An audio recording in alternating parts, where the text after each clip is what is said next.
Yes ma'am. तो हम लोग ग्राम पॉजिटिव तक पढ़ चुके थे, ग्राम स्टेनिंग पढ़ चुके थे। अब हमारा इस चैप्टर में सिर्फ एक चीज बचा है, वो है एसिड फास्ट स्टेनिंग। तो जैसे ग्राम स्टेनिंग था हमारा, तो वैसे ही उसी टाइप का डिफरेंशियल टाइप का स्टेनिंग है हमारा एसिड फास्ट स्टेनिंग।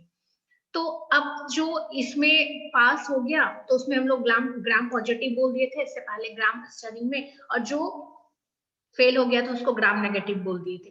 तो वैसे ही यहाँ पे भी एसिड फास्ट स्टेनिंग में भी क्या होता है कि जो डिकलराइज्ड नहीं होता है उसको हम लोग एसिड फास्ट बैक्टीरिया बोल देते हैं, और जो डिकलराइज्ड हो जाता है, अपना स्टेन को लूज कर दिया और वो डिकलराइज्ड हो गया, उसको नॉन एसिड फास्ट बैक्टीरिया बोलते हैं। तो ये तो बाद का बात है, उससे पहले हम थोड़ा इंट्रो पार्ट में आते हैं। तो एसिड फास्ट स्टेनिंग क्या है कि अब यहाँ पे क्या है कि एसिड का यूज हो रहा होगा, इसलिए समथिंग एसिड टाइप का नाम लिखा गया है। तो इसमें डीकलराइजेशन के लिए क्या होता है कि स्ट्रॉन्ग डीकलराइजेशन के लिए हम लोग एसिड का यूज करते हैं, अल्कोहल प्लस HCl का एक इक्वेशन बना के हम लोग यूज करते हैं। और ये सबसे पहले क्या हुआ था, पॉल एलिच इन 1982 में ये लाया था नया टाइप का। उसमें डिफरेंट डिफरेंट डाइज का यूज किया था। ऑब्वियस सी बात है, अगर डिफरेंशियल स्टेनिंग है तो मल्टीपल डाइज यूज होंगे, एक से ज्यादा, दो से ज्यादा यूज होंगे। तो मेलाचाइड, ग्रीन, मिथाइल ब्लू, उसके बाद अल्कोहल, HCl, ये सब यूज हुआ था। पहले कलर कर दिया, उसके बाद क्या किया, फिर देखा कि ये कलर खत्म होता है या नहीं होता है। जिसमें कलर खत्म हो गया, डीकलराइज्ड हो गया, तो उसको हम लोग क्या बोले, नॉन एसिड फास्ट बैक्टीरिया।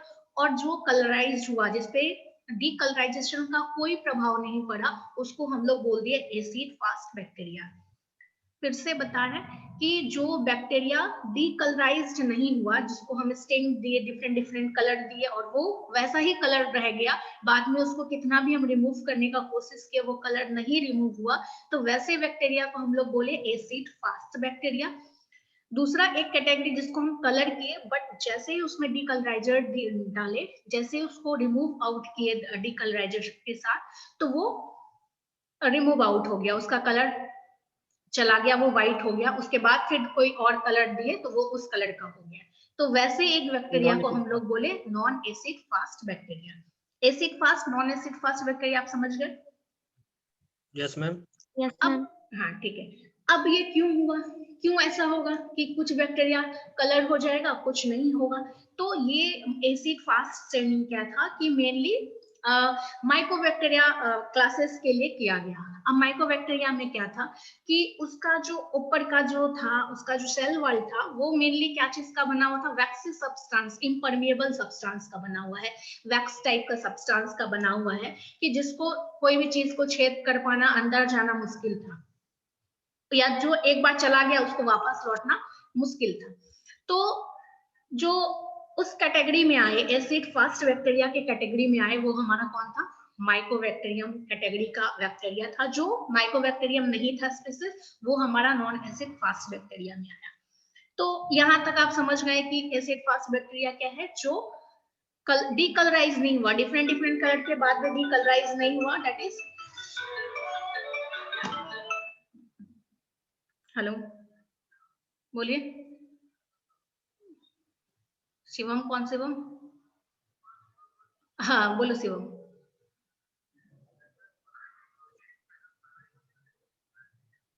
तुम फिर से एडमिशन लो, फिर से क्लास करो, और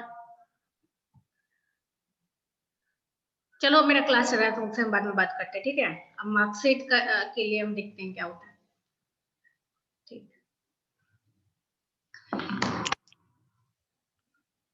चलिए, तो एसिड फास्ट बैक्टीरिया और नॉन एसिड फास्ट बैक्टीरिया पढ़ रहे थे। एसिड फास्ट बैक्टीरिया वैसे बैक्टीरिया जो डिकलराइज्ड नहीं होता है, और एसिड फास्ट, नॉन एसिड में क्या हुआ, डिकलराइज्ड होगा, उसके बाद आप फिर से कलर चढ़ाना चाहें तो वो फिर से कलर चढ़ जाएगा।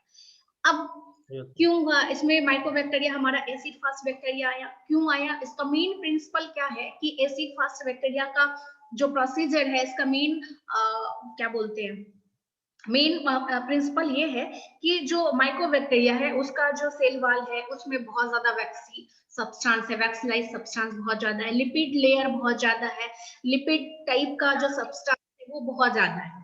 तो अब लिपिड क्या है हमारा, वाटर इनसॉल्युबल है, ये पहले भी पढ़ चुके हैं।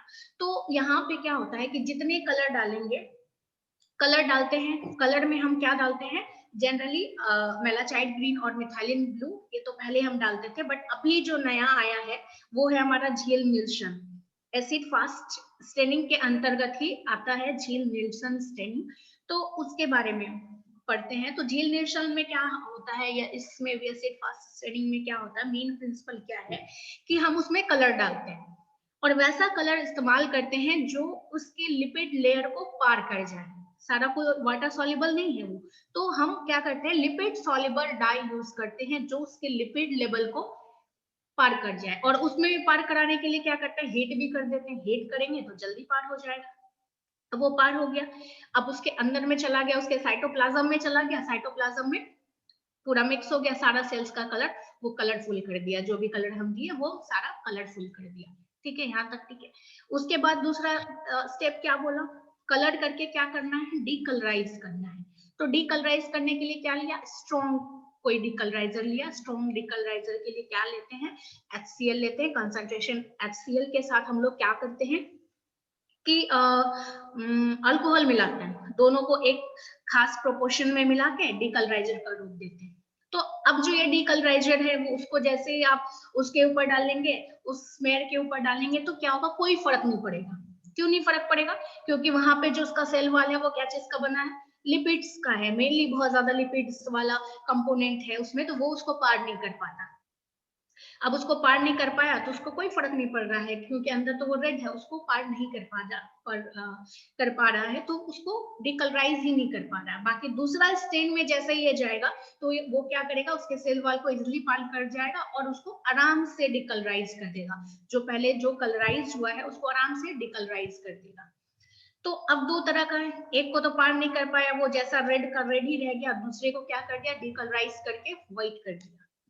अब क्या हुआ, अब हम कोई भी कलर डालेंगे, इस पे जो कलर डालेंगे वो ऑलरेडी रेड है, उस पे कोई कलर नहीं चलेगा। दूसरा जो व्हाइट हो गया है उस पे हम कोई भी कलर डालेंगे तो क्या होगा, चढ़ेगा या नहीं चढ़ेगा, चढ़ेगा मैम। ऑब्वियस चढ़ेगा।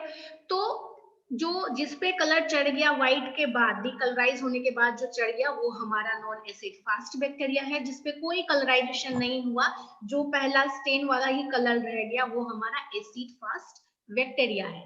अब हम यही है हमारा एसिड फास्ट स्टेनिंग, उसके अंतर्गत ही ये सबसे मॉडिफाइड स्टेनिंग है, झील निल्सन स्टेनिंग। अब हम इसमें पढ़ेंगे झील निल्सन, एक दो साइंटिस्ट हुआ, तो पहले आया झील, उसके बाद उसने ये प्रोसीजर रखा और नेल्सन थोड़ा बहुत इसमें मॉडिफाई किया और अपना भी नाम दे दिया उसको। तो इस स्टेनिंग को बोलने लग गए हम लोग झील निल्सन स्टेनिंग। अब कैसे करते हैं प्रोसीजर हम देखते हैं। तो सबसे पहले ऑब्वियस सी बात है, हम स्मेयर बनाते हैं, वो एक स्लाइस लेते हैं, उसमें वो लूप फुल डालते हैं, उसके बाद उसको फिक्स कर देते हैं ताकि इधर उधर नहीं जाए। फिक्स करने के बाद हम लोग क्या किए, इसमें कार्बोल फुस्टीन कलर डाले। कार्बोल फुस्टीन डाई है और ये कैसा डाई है, लिपिड सॉल्युबल है, लिपिड के अंदर जा सकता है, इजिली लिपिड को पेनिट्रेट कर सकता है। और यहाँ पे हमारा जान रहे हैं कि माइक्रो जो बैक्टीरिया उसमें बहुत ज्यादा लिपिड लेयर है वो, तो हम लोग वैसा डाई यूज कर रहे हैं, मतलब इन लोगों ने वैसा डाई यूज किया जो उसके लिपिड लेयर को आराम से पेनिट्रेट कर सके। तो कार्बोल फुस्टीन को क्या किया, उसमें डाले तो आराम से चला गया। और भी बेहतरीन रूप से अंदर चला जाए तो उसमें क्या कर दिया, हीट कर दिया। हीट कर दिया तो क्या हुआ, और इजिली वो पास कर गया, और इजिली वो पेनिट्रेट कर दिया।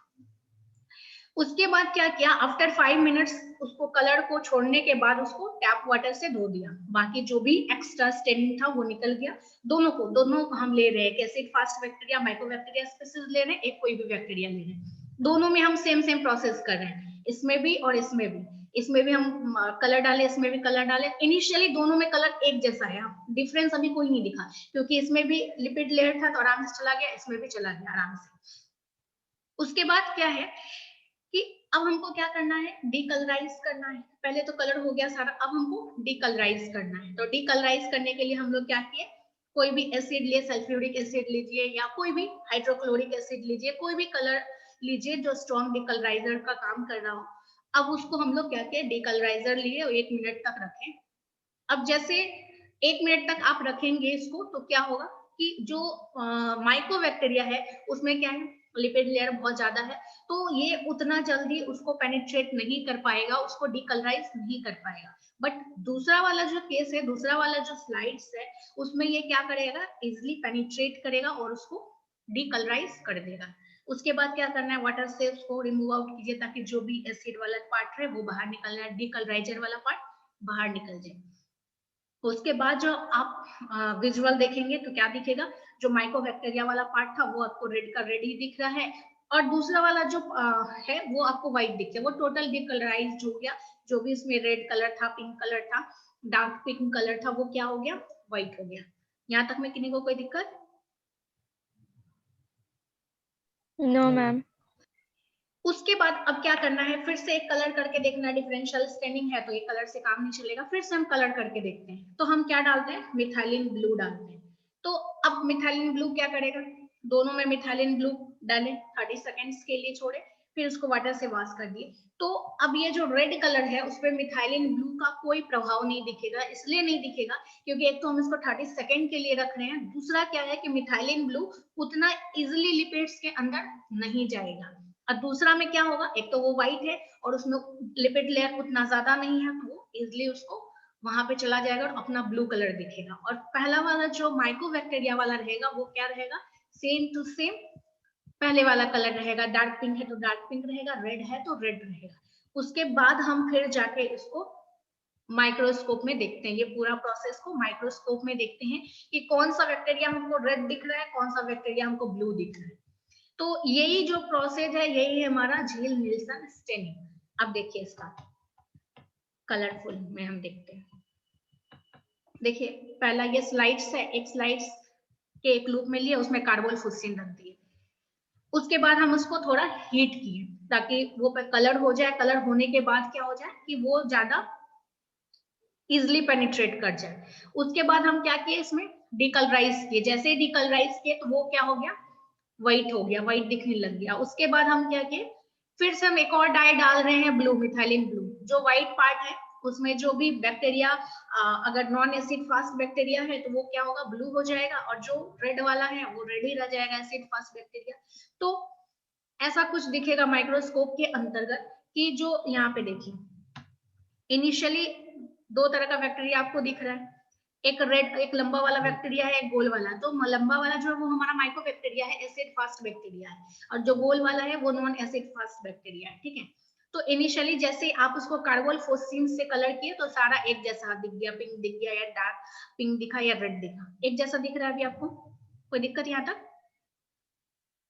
नहीं मैम। No ma'am. उसके बाद आप जब उसको हीट किए तो क्या हुआ कि वो और इजिली उसके अंदर चला गया, उसके लिपिड लेयर में और इजिली चला गया। पेनिट्रेट हो अब गया। उसके बाद फिर क्या हुआ, डिकलराइज किए उसको। डिकलराइज जैसे आप किए तो उसमें क्या है कि जो हमारा माइकोबैक्टीरियम है, एसिड फास्ट बैक्टीरिया है, उसमें कोई फर्क नहीं पड़ना, और जो नॉन एसिड फास्ट बैक्टीरिया उसको डिकलराइज करेगा। तो अब यहाँ पे देखिए, जो माइकोबैक्टीरिया है वो आपको दिख रहा है, सिर्फ 4 माइकोबैक्टीरिया आपको सिर्फ दिख रहा है, बाकी पूरा व्हाइट दिख रहा है। अब पूरा व्हाइट दिख रहा है, तो अब इसमें नॉन फास्ट बैक्टीरिया है या नहीं है, उसको देखने के लिए हम लोग क्या करते हैं, मिथाइलिन ब्लू का यूज करते हैं। जो ऑलरेडी रेड है उसको क्या, वो दूसरा कलर करेगा नहीं, क्योंकि वहां पे लिपिड लेयर को वो इजिली पास कर नहीं पाएगा। तो अब वो क्या करेगा, दूसरा जो कलर है, जो नॉन एसिड फास्ट बैक्टीरिया, वो व्हाइट कलर है, तो उसको इजिली ब्लू कर देगा। तो अब देखिए आपको जितना भी नॉन एसिड फास्ट बैक्टीरिया है वो दिख रहा है, वो ये पॉइंट वाला ब्लू ब्लू ब्लू। कोई दिक्कत? ग्राम स्टेनिंग और ये दोनों आपका बहुत इंपॉर्टेंट है।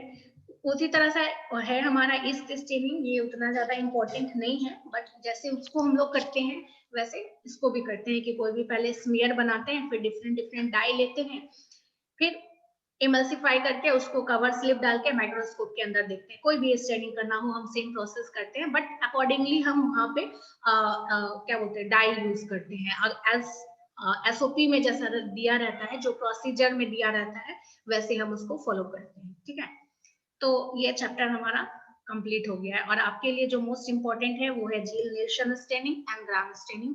ये दोनों को आपको पढ़ना पड़ेगा। कोई क्वेश्चन नहीं हुआ तो हम नेक्स्ट का चैप्टर स्टार्ट करेंगे। इसमें भी हम बहुत पीछे चल रहे हैं।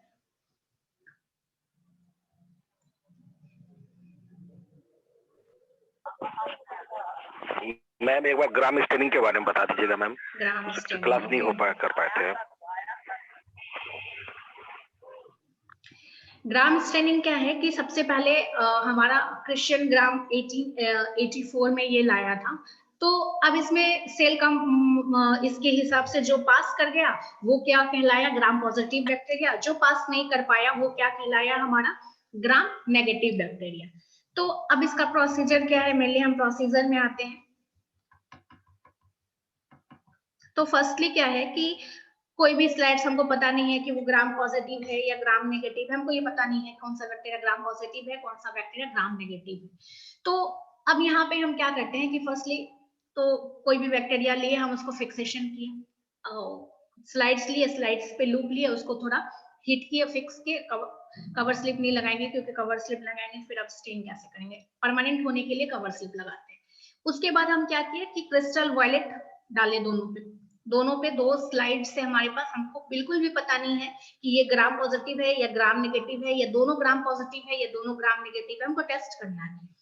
तो 2 स्लाइड्स लिए, हम दोनों पे लूप फुल डाल दिए बैक्टीरिया का। उसके बाद हम क्या किए, डिफरेंशियल स्टेनिंग है तो ऑब्वियस सी बात है इसमें कितना यूज करेंगे, 2 से ज्यादा हम डाई यूज करेंगे। तो फर्स्ट डाई हम जो यूज करते हैं वो क्रिस्टल वॉयलेट यूज करते हैं। तो जैसे व्हाइट पे आप क्रिस्टल वॉयलेट डालेंगे तो क्या होगा, उजला पे कोई भी कलर डालेंगे तो उसी कलर का हो जाएगा, ऑब्वियस सी बात है। उसके बाद हम लोग क्या करते हैं, क्या कोई दिक्कत? No ma'am.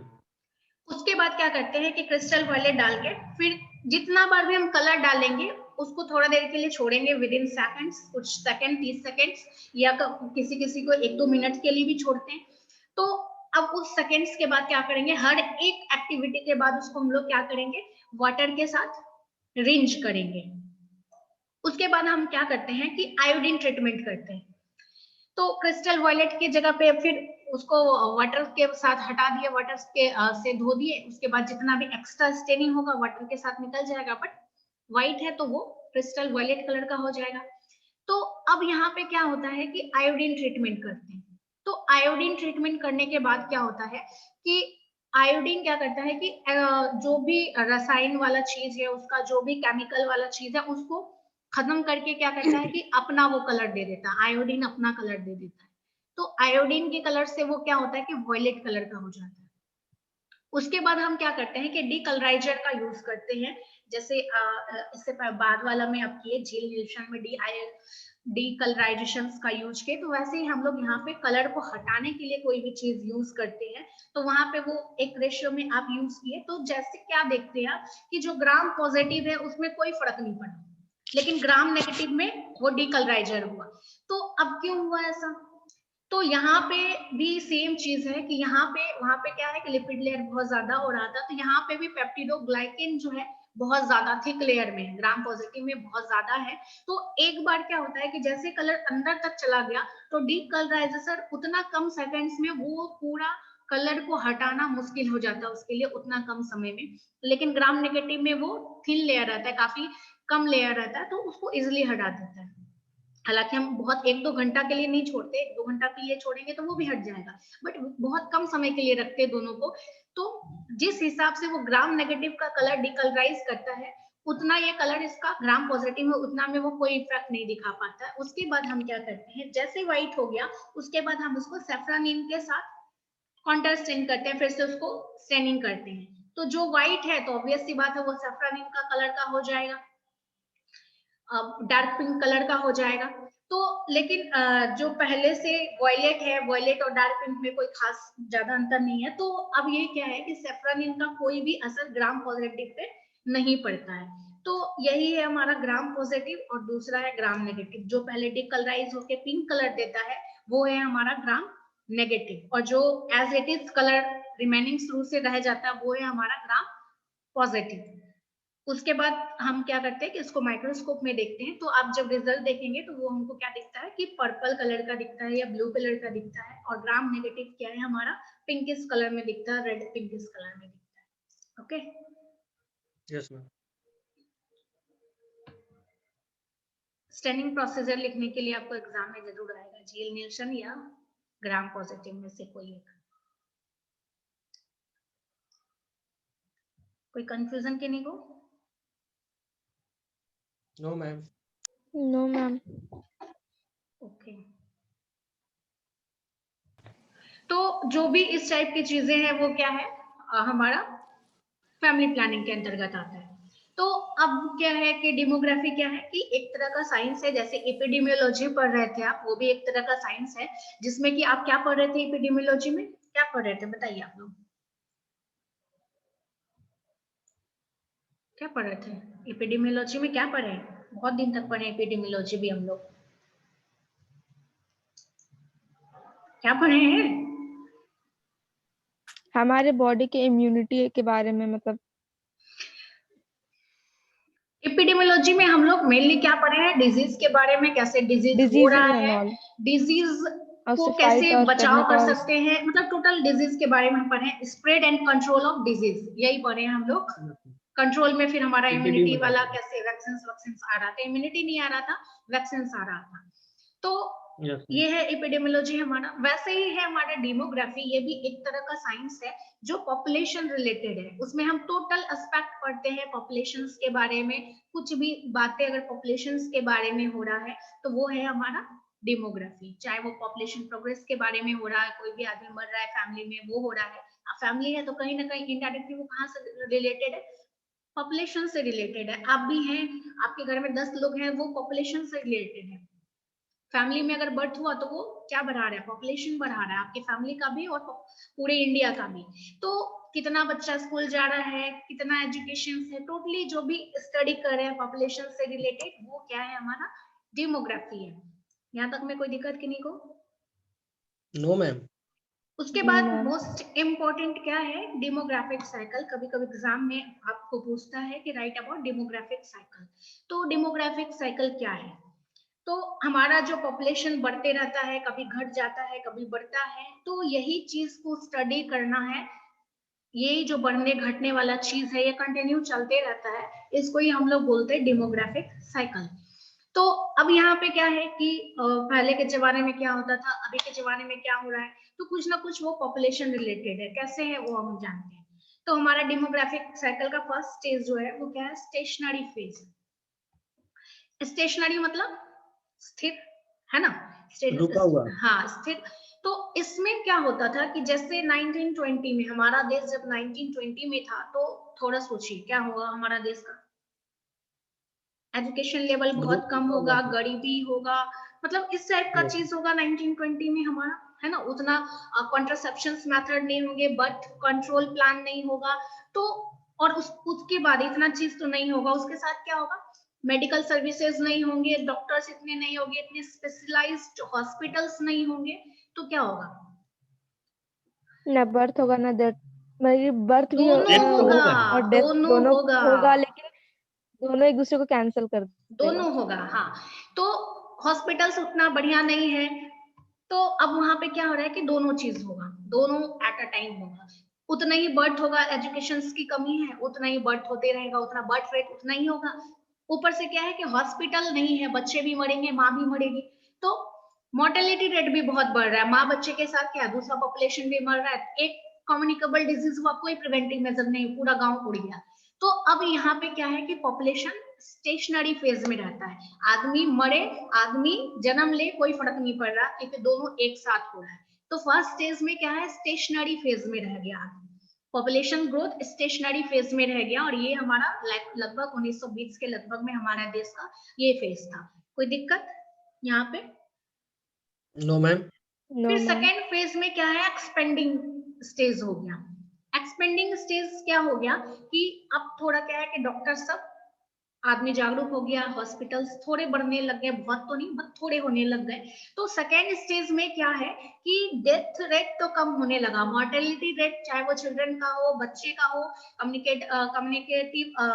कम्युनिकेबल डिजीज अगर बढ़ रहा है तो उसके प्रिवेंटिव मेजर्स तो मिल रहे थे, बट वहां पे क्या है, प्रिवेंटिव मेजर्स बर्थ कंट्रोल के लिए नहीं रहा, वहां पे फिर बर्थ कंट्रोल का उतना प्रिवेंटिव मेजर्स नहीं रहा। तो अब यहाँ पे क्या हुआ कि डेथ रेट कम हुआ, बर्थ रेट ज्यादा हुआ, डेथ रेट कम हुआ, बर्थ रेट ज्यादा हो गया, तो क्या होगा, क्या होगा बताइए? Increase in population हुआ। पॉपुलेशन Increase in काफी Population बढ़ से गया। बढ़ने लग गया, बहुत तेजी के साथ बढ़ने लग गया, ये हमारा सेकेंड स्टेज था।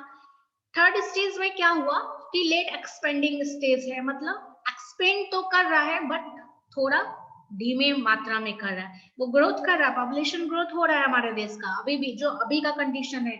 तो अभी क्या है, हमारे यहाँ हॉस्पिटल्स भी है, लोग के पास आइडियाज भी है कॉन्ट्रासेप्शन के, लेकिन फिर भी क्या है, हमारा देश का पॉपुलेशन बढ़ रहा है, वो स्टेशनरी नहीं है। तो थर्ड स्टेज में क्या है कि लेट एक्सपेंडिंग स्टेज है, कि मतलब बढ़ तो रहा है बट थोड़ा धीमे मात्रा में बढ़ रहा है सेकेंड स्टेज की तुलना में।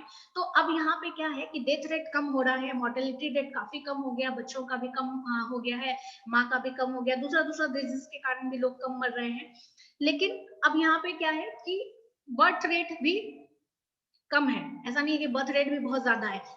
जिस टाइप से सेकेंड स्टेज में था, बर्थ रेट भी कम है, लोग अभी बहुत सारे नॉर्म्स भी आ गए, गवर्नमेंट नॉर्म्स के 2 बच्चे रखने हैं, तो इस टाइप से क्या है कि बर्थ रेट भी कम है, डेथ रेट भी कम है, बर्थ रेट भी कम है, फिर भी पॉपुलेशन बढ़ रहा है। क्यों बढ़ रहा है? क्योंकि जिस हिसाब से डेथ रेट है उस हिसाब से बर्थ रेट कम नहीं हुआ है। उस डेथ रेट के कंपैरिजन में अभी भी बर्थ रेट क्या है, ज्यादा है, इसीलिए पॉपुलेशन क्या है, धीरे धीरे बढ़ रहा है, लेट एक्सपेंडिंग स्टेज में है बट पॉपुलेशन बढ़ रहा है धीरे मात्रा में। कोई दिक्कत? तो जितने भी डेवलपिंग कंट्रीज हैं वो सब इस स्टेज में आ रहे हैं। उसके बाद है फोर्थ स्टेज जो है लो स्टेशनरी स्टेज। इसमें क्या है कि पॉपुलेशन कांस्टेंट है। अब यहाँ पे लो रेट भी, बर्थ रेट भी है, डेथ रेट भी है, तो वहां का पॉपुलेशन ही नहीं बढ़ रहा है। तो डेवलप्ड कंट्री जैसे अमेरिका है, तो वहाँ क्या है कि बहुत ज्यादा पॉपुलेशन ज्यादा नहीं है, इसलिए वो डेवलप्ड है, क्योंकि वो सारा कुछ रिसोर्सेज अच्छे से यूटिलाइज कर रहे हैं। तो वहाँ पॉपुलेशन ही नहीं है, हर किसी को उतना चीज मिल रहा है। हमारे देश में पॉपुलेशन ही इतना ज्यादा है, वो पूरा अमेरिका एक उत्तर प्रदेश भी नहीं होगा, इतना पॉपुलेशन कम है वहाँ का। तो वहाँ पे क्या है, स्टेशनरी है वहाँ पे, डेथ रेट भी कम है, बर्थ रेट भी कम है। फिफ्थ स्टेज क्या है, डिक्लाइनिंग फेज। अब डिक्लाइनिंग फेज में क्या होगा, पॉपुलेशन डिक्लाइन हो रहा है, कम हो रहा है, तो क्या होगा, पॉपुलेशन बर्थ रेट कमेगा भी मैम। कम होगा, डेथ रेट भी कम होगा। डेथ रेट ज्यादा होगा ना। बर्थ रेट हाँ, ज्यादा होगा डेथ, मैम, बर्थ रेट हाँ कम होगा। हाँ, बर्थ रेट काफी कम है, डेथ रेट ज्यादा है, इसीलिए तो यस पॉपुलेशन मैम। डिक्लाइनिंग हो रहा है ना, पॉपुलेशन बढ़ ही नहीं रहा है, यस क्योंकि बर्थ रेट वहाँ पे कम है डेथ रेट की तुलना में, डेथ रेट डेथ ज्यादा है। रेट बहुत ज्यादा है। तो अभी ऐसा जर्मनी और हंगरी सब में क्या है कि वहाँ पे डेथ रेट ज्यादा है, किसी वजह से लोग बहुत मर रहे हैं, भूखे रह रहे हैं। ट्राइबल एरिया में जो अमेजन फॉरेस्ट है, अमेजन वाला जो फॉरेस्ट है, वहाँ पे क्या है, ट्राइबल सब मर रहे हैं, उनको खाना नहीं मिल रहा है, तो वहाँ वो लोग फिफ्थ स्टेज में जा रहे हैं, वो लोग फिफ्थ स्टेज में जा रहे हैं। तो वहां पे क्या है कि उनको जो मूल सुविधाएं मिलनी चाहिए वो मिल ही नहीं रहा है, लोग वैसे ही मरने जा रहे हैं। तो ये हमारा डेमोग्राफिक साइकिल का 5 स्टेज है जो आपको जानना चाहिए। आई थिंक समझ में आ गया होगा। Yes yes ma'am, ma'am. Yes ma'am. किन्हीं को जिनको समझ में नहीं आया,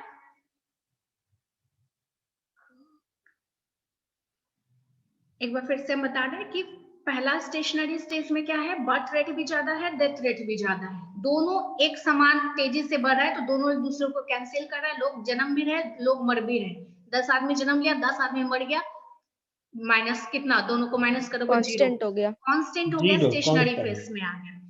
सेकेंड फेज में क्या है कि डेथ रेट कम हुआ बट बर्थ रेट उतना ही है, बढ़ते ही जा रहे हैं, तो पॉपुलेशन तेजी के साथ बढ़ रहा है। थर्ड स्टेज में क्या हुआ कि डेथ रेट कम हुआ है, बर्थ रेट भी कम हुआ है, दोनों कम हुआ है, लेकिन जिस हिसाब से बर्थ डेथ रेट फिर रेट, भी ज्यादा है। हाँ बर्थ रेट फिर भी ज्यादा है डेथ रेट की कंपैरिजन में, तो अभी भी पॉपुलेशन बढ़ रहा है बट थोड़ा धीमे गति से बढ़ रहा है। फोर्थ स्टेज में क्या है, कांस्टेंट है, दोनों कांस्टेंट है, दोनों कम कम है। पहला स्टेज में दोनों हाई हाई था, तब कांस्टेंट था, बट फोर्थ स्टेज में क्या है कि दोनों कांस्टेंट है बट दोनों बहुत कम कम है। ठीक है।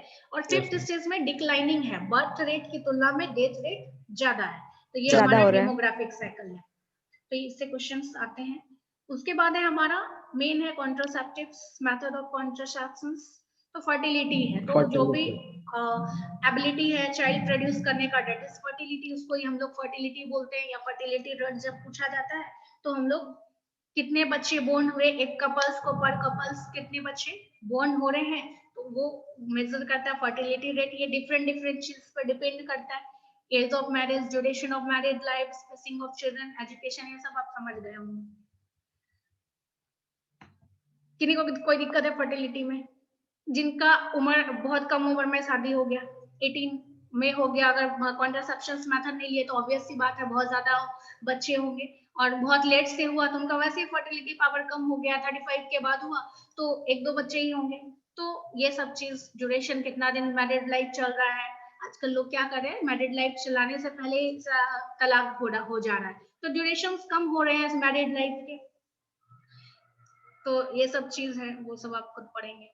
उसके बाद फर्टिलिटी को कैसे हम लोग मेजर करेंगे, तो जैसे हम लोग पॉपुलेशंस को मेजर कर रहे थे, मोर्टेलिटी को मेजर कर रहे थे, मॉर्बिडिटी को मेजर कर रहे थे, एपिडेमियोलॉजी में हम लोग डिफरेंट चीज पढ़े थे कि बर्थ रेट, डेथ रेट, इस टाइप से। तो वैसे यहाँ पे भी डिफरेंट रेशियो में हम निकालते हैं और उसको पढ़ते हैं। जैसे कि क्रूड बर्थ रेट है, तो क्या क्या बर्थ रेट है, कितना जन्म लिया बच्चा, नवजात कितना जन्म लिया, तो कितना है पूरा मिड ईयर का पॉपुलेशन, और कितना लाइव बर्थ हुआ इन 2000, इस टाइप से हम डेथ रेट भी निकालते थे। तो इन लोग का एक फॉर्मूला है जिस तरह से हम निकालते हैं कि फर्टिलिटी रेट कितना है या मैरिटल फर्टिलिटी रेट कितना है, जो भी लोग मैरिड हैं तो उन लोग का क्या, और जितने भी फीमेल्स में तो उनका क्या फर्टिलिटी रेट पावर है, फर्टिलिटी रेट क्या है, किस उम्र में शादी हुआ, तो इन सबको पॉइंट वाइज इन सब का फॉर्मूला दिया रहता है, उस पे हम सब्स्टिट्यूट करके आप निकाल सकते हैं, ठीक है। उसके बाद है फैमिली प्लानिंग। तो फैमिली प्लानिंग मेनली क्या है कि आप फैमिली को कैसे लिमिट कर रहे हैं, प्लान करके लिमिट कर रहे हैं कि कितने बच्चे होने चाहिए आपके इकोनॉमिक स्थिति के अनुसार, आपके सोशल चीज के हिसाब से, टोटली जो भी चीज हो रहा है कि जिससे कि आदमी फिजिकली और मेंटली नॉर्मल रहे, हैप्पी रहे, उतनी तो वो जो कंसर्न है उसको ही हम लोग फैमिली प्लानिंग बोलते हैं। बाकी कॉन्ट्रासेप्शन मेथड्स है तो ये आप लोग सभी जानते ही होंगे, आई थिंक इसको पढ़ाने की जरूरत नहीं है, तो हम नोट्स भेज देंगे, आप लोग खुद पढ़ लेंगे, जिनको जहाँ दिक्कत होगा वो बताएंगे, तो शॉर्टकट में हम लोग जाएंगे। ओके, कोई कंफ्यूजन किन्हीं को? No ma'am. तो अभी अटेंडेंस के लिए आ जाइए, फिर नेक्स्ट क्लास देखते हैं। ओके, आइए अटेंडेंस के लिए।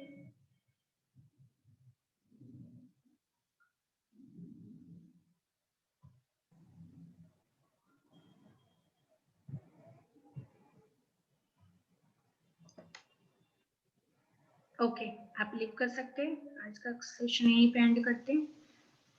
Thank you ma'am. Welcome. Thank you ma'am. Welcome.